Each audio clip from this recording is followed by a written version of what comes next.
leave, or people can take it over time, and the culture of owning things and maintaining them and seeing them as part of what citizens have to do is encouraged. So that also that embeds as the embedding infrastructure. Thank you, Excellency. Thank you very much. Your Excellency, time to respond, sir.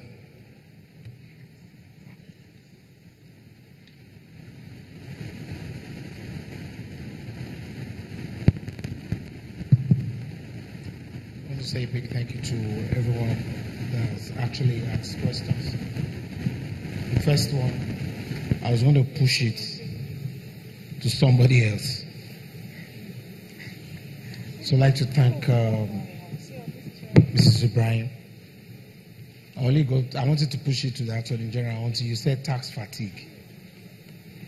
So and I'm looking at my chairman of Trust Fund. Where after hearing tax fatigue on the floor, you are still standing up to appeal for people to. But you see, this is why this kind of conversation is needed. So it's only showing that we have varied interests and we have different positions, but we must find a congruence. Do we really want to keep the city going upward on an upswing? What I hear from the questions and comments, the answer is yes. So the deeper question is, if we all have the congruence that Lagos should go on an upswing, what should be our individual responsibility and collective responsibility to take Lagos on an upswing? And that's why we're having different views and then different suggestions and a lot of things that I'd like to take away. The first one was on why is judiciary not financially independent? That sounded like a management question. And I was wondering, is this the proper place for me to answer it? But the truth is, there is autonomy in the three arms of government: the legislature, the judiciary, and then also the executive. But don't forget also that the implementation of the budgets of the government resides in the hands of the executive. So, where's that thin line? There have been improvements in what we're doing in Lagos. In the judicial system, you pay directly their personal cost. It has nothing to do with us. It's like a direct charge. And then in the budget approved, as approved by the legislature, is what the executive tries to implement. So their first line charge in terms of overhead and other charges are actually given to them. The independence that you want to talk about is in terms of capital projects. And we do not see anything different from what the House of Assembly or the legislature is actually saying also. That at what point do you now make judges to start having direct engagement with contractors? So there's a thin line around that. So it's deeper than what people are saying. If we shield them away from going to social functions, do we really want to be engaging them to be entering into the executive line that now compromises them? And it's at the wisdom of the legislature that that should remain the way it is. But let me tell you the truth. I have nothing whatsoever against any form of independence, but I just, implement whatever it is that has been passed to me by the legislature. But very strong points, something I take away, is the views that they have actually expressed in terms of probate.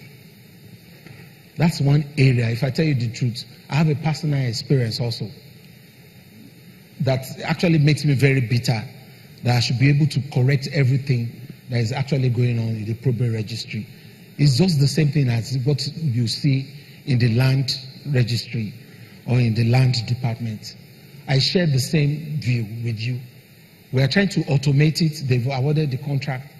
But again, we are missing out, just the same way you said. There must be a correlation between the buyer and selling, because at the end of the day, everybody dies. So that part, I don't mind. I can let the Ministry of Justice or the judiciary people to actually take on if you have better ideas. We'll find a way to improve on it so that we won't come and tax you, Abby. And then the sewage thing has been there. There are too many sectors in the city. Is this sewage alone? What about water? But you know what? These things don't come cheap. It's not as if we are not addressing it. I've given you my numbers. That's my maximum limit. Just the numbers is about being accountable and transparent. These are the numbers. It's only when there is excess fund from the federation account or from the federal government that it goes away from taxes. But the truth is, if we are to address all that issue, water and sewage, you must go to multilateral agencies, or you find a commercial loan from outside, maybe 2%, and a moratorium. So I can take ECA fund, I can take from any other European country, and 2%. But you know, the bankers here will want me to patronize them. Abi? Good. So obviously those things are the mixes. But I can say that issues that relate to the environment we must address. No matter how much our burden or challenges, everything must go together, which is the message I get from the floor here. Whether you are dying, you decided that you wanted to be voted for. So who cares? Go and solve all our problems. That's the message. But again, sometimes it's good to take a snapshot and tell you how it is, so that you can understand why some things are just not possible in the interim, except something shifts, and then we'll be able to address them. Okay, the land use strategy, you said about tax fatigue. I think we've talked about that. In this society, we are more or less like a government to ourselves. So those people living in estates, they constitute a government. They provide light, security, provide everything. But again, you know, it's your own CSR. I don't want to go to the level of saying that, wait now, I don't, you must always remember that I am a subnational and I am a state working within the context of 36 states and a federal government. So I have political limitations, economic limitations, and I don't have that sovereignty to do what you want me to do. And if I must sustain my political relevance, I must work within the ambit of those my limitations. So when you put it together, it's not like your boardroom politics. That's why I say sometimes you make political decisions that appear senseless to the people in the boardroom. But again, you have to do it. So sometimes, some of these things, like I said, we're open for dialogue. We'll look at it, and then, you know, we address it. To address the chairman of channels, we already have an existing contract that cleans our waterways. It's already in existence.